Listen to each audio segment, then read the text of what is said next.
If you are new in this channel, please subscribe to my channel and also share it with your loved ones. Share it with your loved ones. And yeah, people, especially people who want to learn Tagalog. Magandang umaga sa inyong lahat. I'm live broadcasting from Ohio, USA. Yes, broadcasting from Ohio, USA. Good morning, Ohio. Let me announce that there will be please join me. This is a Buwan Ng Wika event. So before the month of August is gone, let's do it. Buwan Ng Wika. So I'm encouraging all my old viewers to come join us, and there will be like, let's do it like a fellowship or getting to know each other, some kind of team building. Yes, building rapport and friendship among each other, and while joining the whole country, Philippines, in acknowledging the month of our language. So what we call in English, let's call it Philippine Language Month. Philippine Language Month. So in Tagalog, we say it Buwan ng Wika. Kolika, hello, good morning. I've seen your message. As I was saying, please join us. Let's do Buwan ng Wika event before the month of August is gone. Yes, because it's for the month of August, so we acknowledge our Philippine language. Okay, so there are more than 100 languages in the Philippines. Tagalog is just one of them, although Tagalog is widely spoken, like it's our unifying language. That's what I say, unifying language, because even if you are raised and born in another regions where Tagalog is not the main language, still people learn Tagalog, especially when they go to school. Yes, when they go to school, they learn Tagalog. But others, they don't learn it and they are not confident speaking Tagalog. The next thing, best thing for us to communicate is through speaking in English. Yes, and that's good. Let's proceed with our objective. Again, I have mentioned this before. Yeah, I want to help you increase your Tagalog vocabulary, and also I want to help you identify nouns related to baking, kitchen. Yes, and also I want to help you identify verbs related to baking. We already started this stuff last week, and this is part 2. Welcome to part 2 of our ube cake recipe. And yes, and the author and the creator of this recipe is right here with us. Thank you, Kolika. And I believe I've pasted your link over on this right there in the description down below. Audience, everyone watching us, feel free to check on Kolika's website for other yummy cake recipes that she created. Yes, and let's proceed. And this was already shown last week. Let's do next, and of course let's go take a quick look again of our mga kagamitan. I didn't have a better presentation of Whisk. Yes, this must be a bigger Whisk, but yeah, this is the Whisk, balloon Whisk that, well, I'm not the baker, it was Bruce, but Bruce found his way based on the other video that I presented to you. And also, I would like to return to our ingredients. I believe I missed this part because I only presented the tapioca flour. So now let's have, please add, to those who are following this, please add on your list ingredients, harina, the all-purpose flour. Here, flour, I think that's how you say it, flour. all-purpose flour or harina. Harina, you will need 100 at 10. 100 at 10 gramo. 100 at 10 gramo, or easy, English is alright, 110 grams. Yay! Okay, let's proceed. We have to move on to second half of the procedure. Let's move on to second half of the procedure, and which I believe was maybe this one. And yeah, I said we remember we stop at step 8. Now let's start with step 9. Step 9. Hello people, I hope you are here with us. Those who were here last Friday night, the previous episode, please return, join us again. Okay, now let's proceed. We have to proceed anyway. And I appreciate also if they watch us on replay. That's good if they watch us on replay. Now, let's say it in English. First, add in a dollop of the egg white meringue to your purple yolk mixture. Use the whisk to stir it gently. I need to silence this one. I need to silence that. My laptop is playing my own video. Use the whisk to stir it gently and lighten your batter. It's going to be a little thick, and it's okay if you lose a bit of the volume of the egg whites in this step. Okay, so let's do it in Tagalog. Idagdag ang sangkutsarang dami. I think I presented this last week. Sangkutsarang dami ng meringue sa iyong ube mixture. Gamitin ang whisk para mahalo ng marahan at maging magaan ang iyong batter. Magiging medyo makapal ito at ayos lang kung mababawasan ng kaunti ang bulto ng puting itlog sa puntong ito. Yes, idagdag for add. Okay, yeah, I think to make it faster, I just have to focus on verbs and nouns. Idagdag for add. Meringue, I borrowed meringue. Of course, I borrowed ube mixture. Gamitin for use. Gamitin. And then, let's see, para mahalo, this is not a verb, but let's see, to stir it. Ayan, mahalo, stir. Para mahalo, to stir it. Marahan, gently. Magaan, lighten. Okay, this maging literally means becomes or become. Okay, yay. We're on slide 23. We were learning root words. Yeah, I rearranged my slides. Okay, let's move on to next slide now. Here, let's move on to next slide. Idagdag.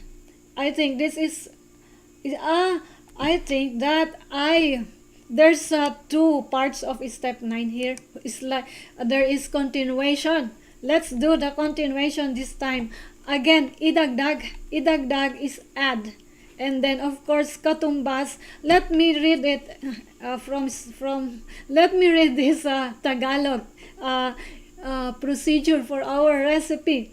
Idagdag ang katumbas sa ikatlong bahagi ng iyong natitirang white mixture at haluin ng marahan gamit ang whisk at hindi ang CNC. Medyo magtatagal ka dito kaysa sa dati. Maging matiyaga. Yes, idagdag again for add. And then katumbas is about a third. A third means ikatlong bahagi, a third. Natitira, remaining. Natitira, the real word here is natitira without ng, but you need to add ng as suffix because there's noun. Natitira has become adjective here to a egg white noun. Natitira, natitira or natitirang, remaining here. And then haluin for fold, haluin, fold in. Marahan for gently, gamit again for use or using. Whisk, of course, borrowed word. CNC for spatula, CNC, spatula. Medyo magtatagal, it's going to take a little while, longer. Magtatagal, longer. Little, longer. Little because medyo, little. Longer, magtatagal. And then of course dito for, there's no unit dito here, although there's no here in the English word. So be patient, maging matyaga, be patient. Yay, next slide, let's move. I like to cover everything and I don't want to make it I don't want to extend over an hour. Okay, next, let's do it here. Ipalit. I don't think I need to recite English anymore. Let's move on. Tagalog. Ipalit ang CNC at haluin ng mahinay ang natitirang puti ng itlog. Marahan kung maaari. Ang pinakamahalaga sa puntong ito ay halong-halo at walang nakikitang puti sa iyong ube batter. Okay, ipalit, switch, ipalit. CNC again for spatula, haluin for fold in, mahinay again for gently. This gently here, mahinay. Natitira again for remaining here. Puti ng itlog, of course, egg whites. Marahan. I said marahan. You had to, marahan for gently. You say marahan. Repeat it to emphasize that you really need to be careful. So emphasize the word marahan or the adjective or the marahan. Yes, adjective. Marahan, gently. Because Kolika said, as gently as you can. As gently as you can. That means marahan kung maaari. Kung maaari in English means if possible. Marahan kung maaari. Ang pinakamahalaga, most important. Ang pinakamahalaga, the most important. And then sa puntong ito means in this step. Tagalog step means hakbang. This is step. But I use the word sa punto. Sa puntong ito, if you say it in English, at this point, I think it doesn't change the meaning if I say at this point. Dahil we don't want to, yes, make the cake light and fluffy. Yes, marahan. That's the advice. Marahan. Thank you for that. Yes, and the most important thing in this step is to make sure that they are fully incorporated. Fully incorporated means walang nakikitang puti. Let's do it. Fully incorporated. Maybe I didn't use fully incorporated here. But when you say walang nakikitang puti, no streaks of white. This one. No streaks of white. Walang nakikitang puti. Yes. So, yeah, Tagalog, maybe Kolika is already in advanced Tagalog knowledge. I hope so, but if not, it's okay. I am introducing to you verbs and nouns, and as much as possible phrases. Okay, phrases. And it's not really direct translation, but close interpretation. close interpretation Tagalog. Okay, and based on my understanding on what Kolika wrote, I just wrote it in Tagalog. Yay! Next, let's move on.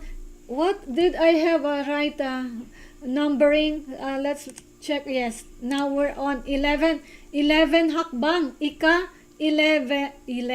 Ika 11. Ika 11 hakbang. This is how you would say it in Tagalog. Ika 11 hakbang.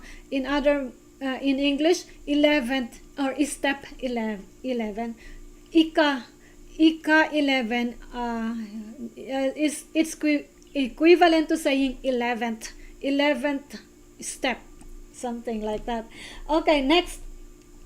Yay! Kumuha ng isang punong-puno sa kutsarang butter at ilagay ito sa pinaghalong gatas ng almond at langis. Tapos ay haluin hanggang magpantay. Kayurin ito at ilagay sa planganita kasama ang naunang batter at haluin ng maayos at marahan ayon sa kaya mo. Okay, kumuha, take. Kumuha, take. Healthy is spoonful. I just interpreted it as punong-puno. Spoonful. Punong-puno. Kutsara for spoon. Kutsara. Okay. Ilagay. Ilagay, it's the same thing as saying add. Ilagay. Or we say it literally, ilagay means put. Pinaghalong gatas means almond, milk, and oil mixture. Pinaghalo, mixture. Tapos, of course, is then. Oh, is there then here? Anyway, haluin hanggang magpantay. Haluin hanggang magpantay means homogeneous hanggang magpantay, right? Kayurin for scrape. Okay, then next, planganita is a big bowl, although planganita came from the word plangana, literally basin, but the smaller basin that you call big bowl, we refer to as planganita. And then all together, let's find where is all together here. No, never mind. Here, let's do haluin ng maayos. Of course, haluin ng maayos is fold it all together. That's it. Nang maayos.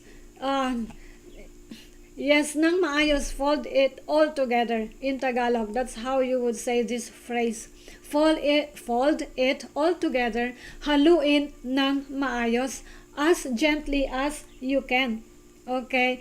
Ayon sa kaya mo. As gently as you can. Next slide. Okay, I don't need to make the presentation quicker. I just say it in Tagalog again. So there's English, and for the complete recipe, if you don't understand Tagalog yet, I would like to remind you to just click on Kolika's recipe down there at the description. And also, of course, not yet this time because you're watching and you're learning Tagalog. Okay, so let's do ibuhos pour. Ibuhos ang iyong butter at ibuhos ang iyong butter sa inihandang hulmahan o kaserola ng rice cooker at pantayin ang ibabaw. Tuktukin ng kaunting beses sa ilalim ang hulmahan upang mawasak ang malalaking bula at ng ang maliliit at pinong bula lamang ang maiwan. Mga 10 tuktok ay pwede na sa akin. I really want to recite the Tagalog very slowly because I believe that is the difficulty of people learning Tagalog. They cannot say it faster because of lots of syllables in every words. And if I tend to speak it in a slower manner, it's painful to my jaw. But I believe it's the same way on your part if you're practicing Tagalog, especially when you are new. They say it's painful on my jaw. Yes, let's try it again. Better this time. Ibuhos ang iyong butter sa inihandang hulmahan o kaserola ng rice cooker at pantayin ang ibabaw. Tuktukin ng kaunting beses sa ilalim ang hulmahan upang mawasak ang malalaking bula at nang ang maliliit at pinong bula lamang ang maiwan. Mga 10 tuktok ay pwede na. Okay, verbs, ibuhos for inihanda, prepared. Hulmahan for, I refer to rice cooker pan, or the what we use is the tube pan, hulmahan. Okay, and then pantayin is smooth out. Pantayin. Ibabaw for top. And then tuktukin is good taps, the tapping. Tuktukin. Okay, from the bottom, that means ilalim, bottom, ilalim. Yay. And then hulmahan, again, that's the pan or the rice cooker. And break up for mawasak, break up. And then malalaking bula for large bubbles, large bubbles for bula. Maliliit at pinong bula, fine and even. Maiwan is there's no word for maiwan here. It literally means remained. The outcome of your tuk-tuk, fine bubbles only. Okay, tap, tuk-tuk, 10, mga 10 tuk-tuk, 10 taps, mga 10 tuk-tuk. And then, yes, do the trick for me. I use the phrase, pwede na sa akin. Yay. Yes, next slide. Let's do. This is shorter. Ilagay ang kaserolang pang rice cooker sa makina at pindutin ang steam na buton. At isalang sa tagal na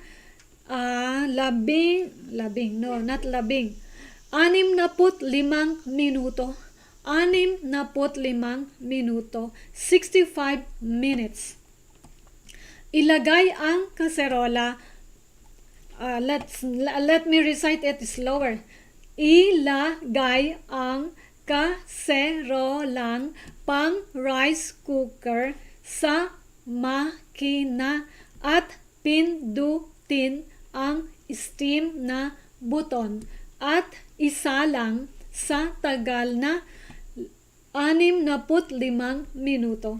Ilagay for put, kaserola, the rice cooker bowl, and then makina for machine, pindutin, push, pindutin. And then let's see, isalang, set. Okay, tagal is the tagal literally means length or time, length of time, tagal. Yes, set it for 65 minutes means isa lang sa tagal na 65 minuto. Let's move on. There's for watching. Welcome to my channel. Magandang umaga from Ohio, USA. And please say hi if you are, whether you are old viewer or not, or new, please say hi. And I want to know, let's know, let us get to know each other. Let's get to know each other. Hello. And so now let's move on. Kung wala kang rice cooker at gustong gusto mong gawin ang cake na ito, sundin. Let me get something to, I want this. Okay. Oh, let me do it again. Kung wala. Okay. Voice, please come back. Or it's the throat. Kung wala kang rice cooker at gustong-gusto mong gawin ang cake na ito, sundin ang dating mga panuto. Kaya lang ay ibuhos ang butter sa isang hulmahang walang langis at ihurno sa Tagalog for 350 is 350 antas. 350 antas ng Fahrenheit sa loob ng 40 hanggang 45 minuto o hanggang ang ibabaw ng cake ay matuyo. Yes, I hope you can follow my pronunciation. We are learning Tagalog. At the same time, we are learning how to bake. 5 watching. Oh, hello. Yes. Please say hi. Hello. Kung wala, if you don't have, kung wala ka, because there's you here, you. So that's ka, you. Kung wala ka, if you don't have, of course, rice cooker is here. And then at for and then gustong gusto. It means absolutely dying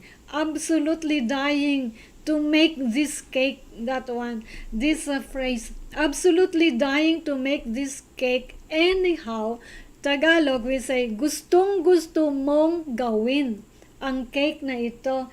Hello, Donald. Let me remember Donald. I think you're from Connecticut. Correct me if I'm right. Hello, Harold. Hello, Asia. Hello, Indonesia. Correct me if I'm right, if I remember it right. You're from Connecticut. Magandang umaga and magandang gabi, Asia. And welcome. And here's Kolika with us, the professional cake maker. Yay! And let's do it here again. Hanggang ang ibabaw ng cake ay did I start from there? Yay! Thank you. Sit back, relax. We are learning Tagalog, especially verbs and nouns related to baking here this time. This is Buwan Ng Wika special. So I featured our I call her Filipino American. I believe that she is a child of she is a child of a Filipino. So but born and raised in the United States. So it's just right to feature one of our, what we say,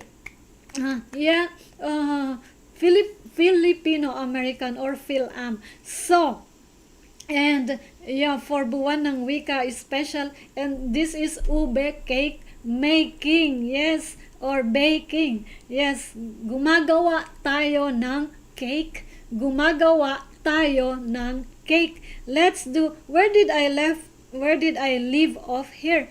Kaya lang, let's see. Gustong-gusto mong gawin. gusto mong gawin, dying to make this cake anyhow. Yay! Dying to make this cake anyhow. Just like me, I'm really dying, although I didn't do it. It's Bruce who made it. It's Bruce, and I have one here next to me. Okay, anyhow. And then sundin, follow, sundin. Usual instruction for dati, usual, mga panuto, instructions, mga panuto. Yeah, so we want to finish this.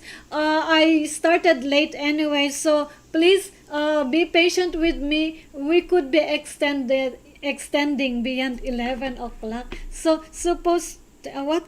No, beyond 11:30. Yeah, so it's still too early. So don't go away. Please join me until the end. Lots of learning for you. Anyway, so we are just about maybe 30 minutes past since we start this one. Okay, we're all good. Thank you. 6 watching. I hope you are all doing good, safe and comfy, right wherever you are. Yes, hulmahan for tube pan. Walang langis, bake at walang langis, ungreased, walang langis. Ihurno, bake. So again, let me say this. 350 antas.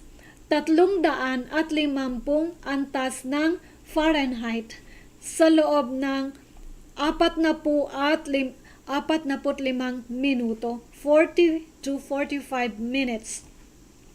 Hanggang ang ibabaw ng cake ay matuyo, until. So this is the difference. As Filipino, we say T as T. Here you say until. So here, hanggang. And yes, I observed that non-Filipino speakers or English speakers, they have difficulties with hanggang, something like that. Please train yourself. Hanggang, that means until. Ibabaw for top. Ibabaw, sa the same with baba, something, but this time is ibabaw.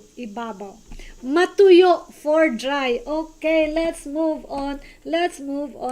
Buwan ng Wika presentation for us today. Buwan ng Wika means Philippine Language Month. Wika means language.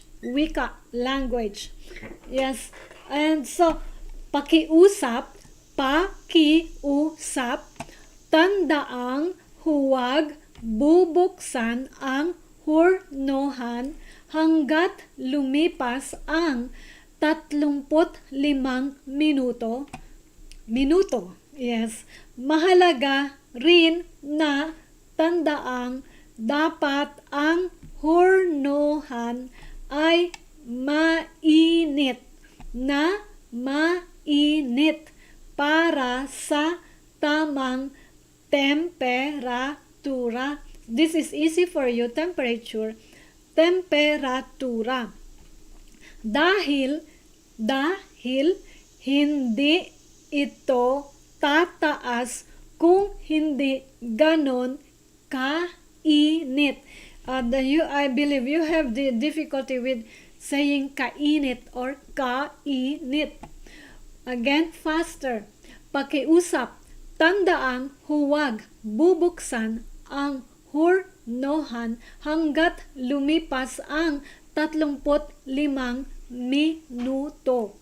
Mahalaga rin na tandaang dapat ang hurnohan ay mainit para sa tamang temperatura dahil hindi ito tataas kung hindi ganon kainit or kainit that fast.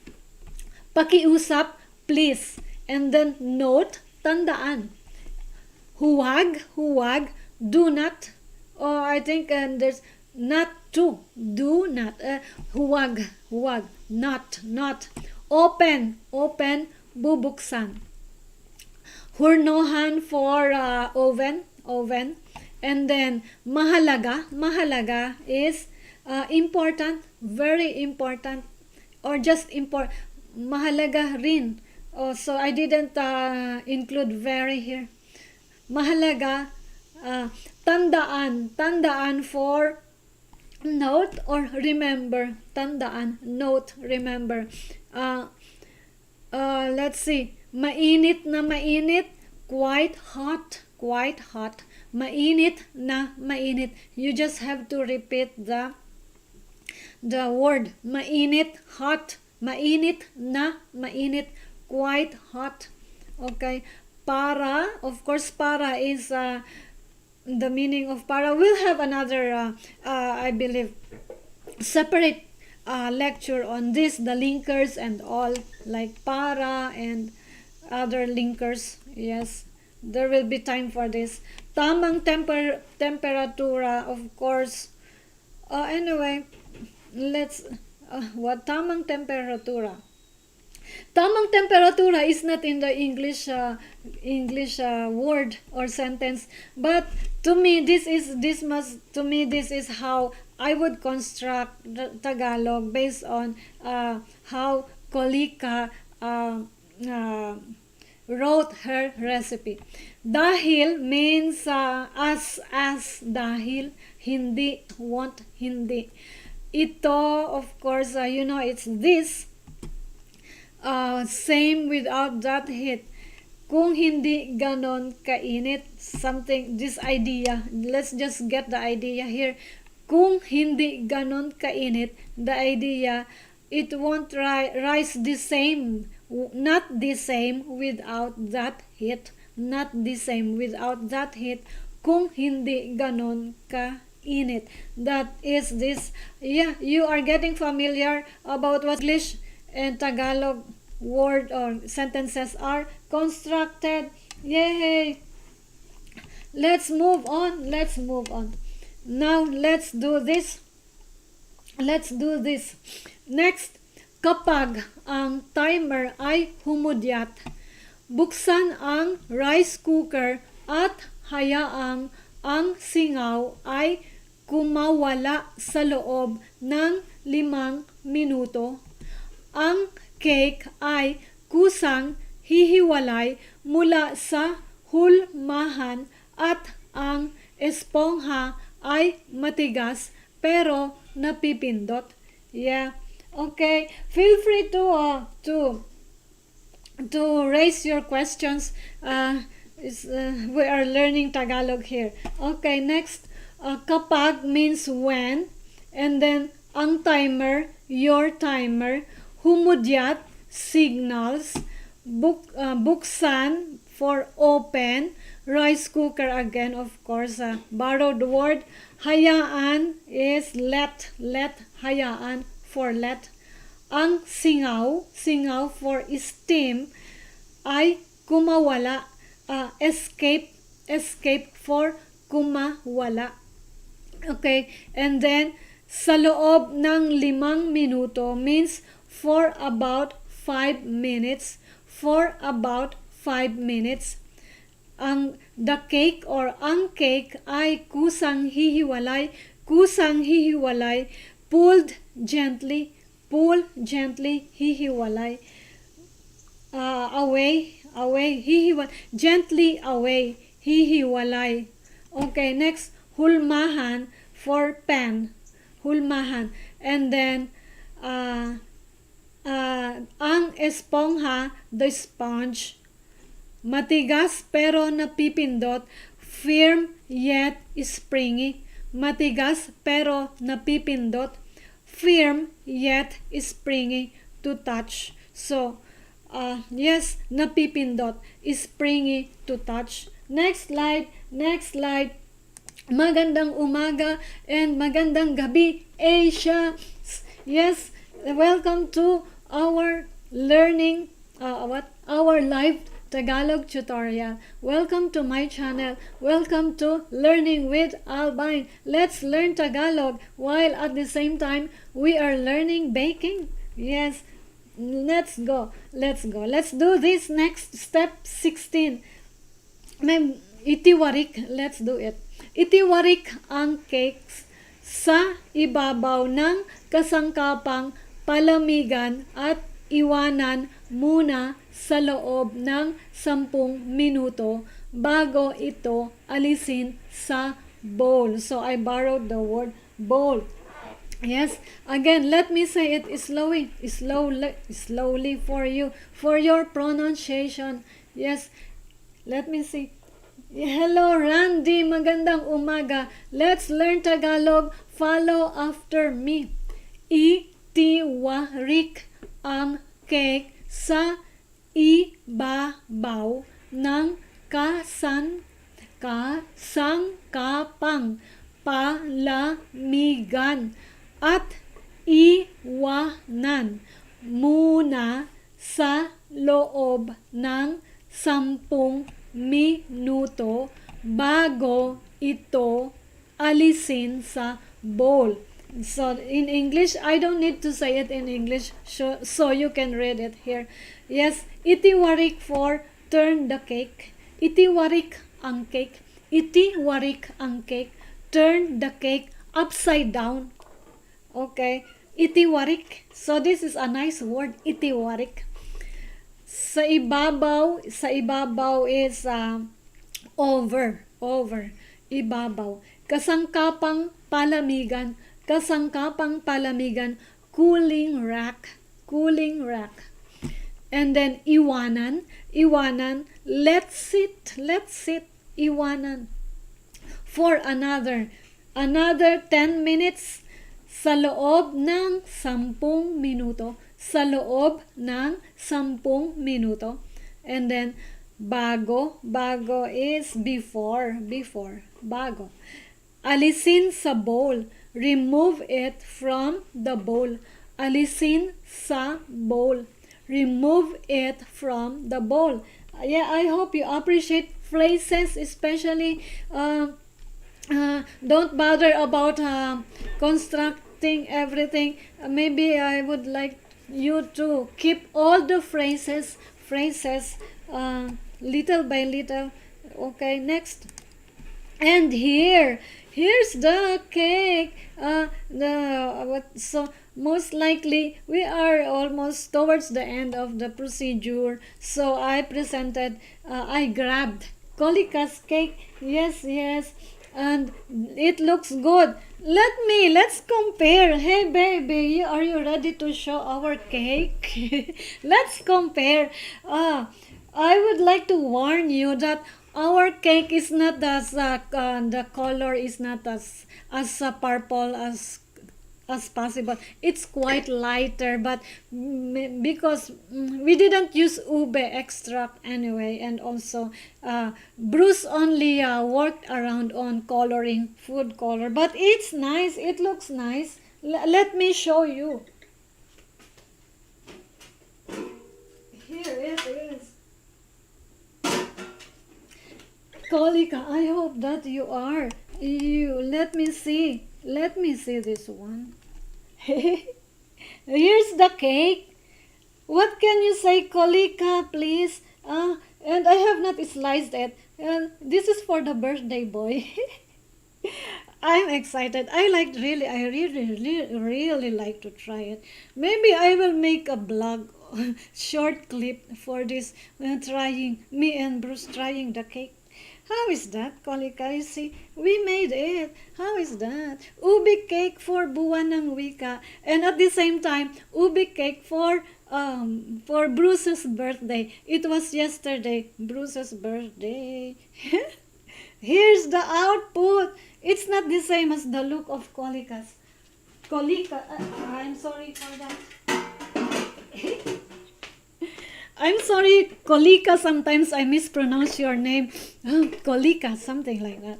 Yay! Looks masarap. It looks good, she said. It's fun. Actually, I didn't do much. I was only just vlogging him. I was vlogging him. I didn't do much.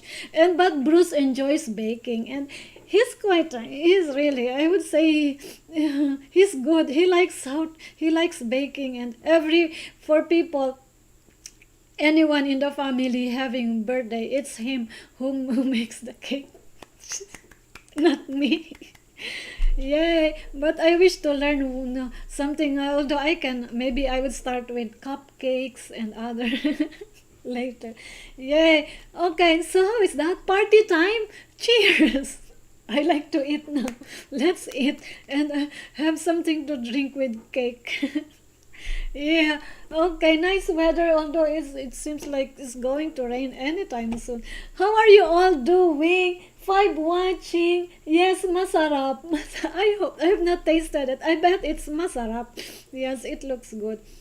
Yeah, just follow Kolika's recipe if you want to to make it. The link is down there below, although I just dropped her main page, but you can find it, ube cake, one of her what one of her blogs in the past. Yes, in the past you can find it.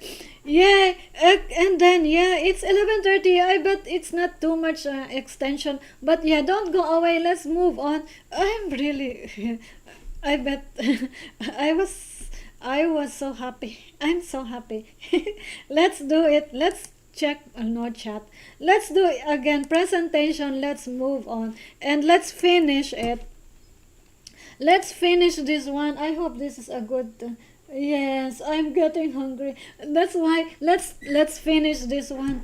Palamigin ng husto bago hiwain at ialok. Palamigin ng husto bago hiwain at ialok. Let cool completely before cutting and serving. So it was done last night. More than 8 hours has passed, so it's already cool. Nice. I like to I like to try it now. Now, yeah, there's 2 ways to say this sentence. Palamigin muna ng husto. Palamigin muna ng husto bago hiwain at ialok. Yay! Next! Okay, to cut. So this is the advice. Para hiwain, to cut, iminumungkahi ko na gamitin ang malalagari. Did I say it right here? Malalagari at, I think I wrote the wrong word here. At mahabang kutsilyo. Mahabang kutsilyo.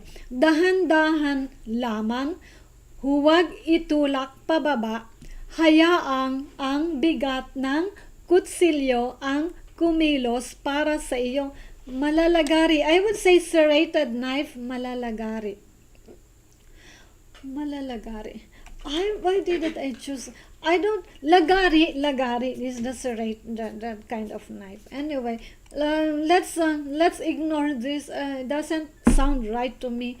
Malalagari. Anyway, para hiwain, to cut. Iminumungkahi ko, I suggest. Iminumungkahi ko, I suggest. Gamitin ang, using or use. Let's do mahabang kutsilyo, long knife. Dahan-dahan for gentle or gentle strokes, dahan-dahan. And then huwag itulak, don't push down. Huwag itulak, don't push down. Hayaang ang bigat ng kutsilyo, just let the weight. Hayaang ang bigat, just let the weight. Knife, do the work. Do the work, let's do it. Do the work, kumilos para sayo. Do the work for you, kumilos para sayo. Yes, next. Okay, announcement or break. Okay, yes, announcement or break. I'm inviting everyone. Let's join or I'm excited or let's get excited for August 28 EST. EST, August 28, or in Asia, that's already August 29. It's two events. What two events? Two sessions. Let's say session 1, August 28, or Friday night EST. If you are still here, Don or Donald, yeah, yes, let's do it. Let's have fun Friday night. And yes, if you're still here, Harold, you will see Harold. He will sing his song, and he's a good singer. Yes, he will sing a song, Tagalog song. And of course, if Mona is here, Mona is one of the performer also. Please join us and cheer for Harold, cheer for Mona. And yes, and I encourage you to find your team. We have 4 teams, one for Europe and Africa. I hope Simon is here. And then one for east side of America, another for west side of America, and one for Asia. Yes, let's do it. August 28 EST, 9 o'clock p.m. I wish to see you, everyone. Let's have a good let's gather together live. There will be contest for you, and of course there will be surprise surprise reward. Let's say reward to winning team. There will be reward for winning team. Yay! Hey Bruce, good morning. Yay, winning team. And awit koy dinggin. Do you sing Kolika? That's what my asawa told me. Yeah, join us. Team building, and getting to know each other. And yes, what reward awaits to winning team. I will tell you right in the event. Yay! Next, let's move on. And yeah, let's do it this way anyway. More learning for you, but I'm in a party mood already. I think I just have to make a document, download this part for you. I'm going to share it with you over on Facebook file section. Okay, I'll share this with you, this one. And yeah, that I will share this with you. Okay, that because I'm hungry. I like to take the cake already. Yes, I will share this with you over on Facebook. So join us on Facebook group Tagalog with Albine. I will prepare a PDF file for this. Yes, for these phrases that we learned out of Kolika's procedure. Yes, I will share it with you. And also this, it would take us a while to finish this, and I'm hungry already. Yay. And so yeah, let's do this one, wrap up, and yay. Okay, natakam kayo. Yes, me also. That's why I want to be out of here and take the cake now. Okay. Sa bida ngayon, bida is star. It's Kolika and her cake, ube cake. Yes. Thank you, Kolika. Okay, nadagdagan ang inyong Tagalog vocabulary. Nadagdagan ang inyong Tagalog vocabulary. Nalaman nyo kung paano gawin ang ube cake.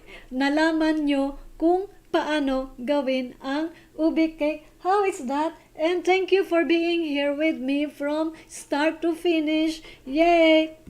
And let's do it here. I will see you on Friday. More tutorial of Friday live again. Yay! Next, let's do it this way now. Yay! Yeah. On Facebook, let's get together and let's plan for the event. Yes, register to which team you belong to. And yeah, and I hope you are doing well. And let's take the cake. I want the cake. I'm sending love, healing, protection, happiness, light your way. Mabuhay, mabuhay. magandang umaga, magandang gabi. Kita-kits, kita-kits. Mag-ingat, mag-ingat, mag-ingat. Hanggang sa muli, hanggang sa muli. Maraming salamat.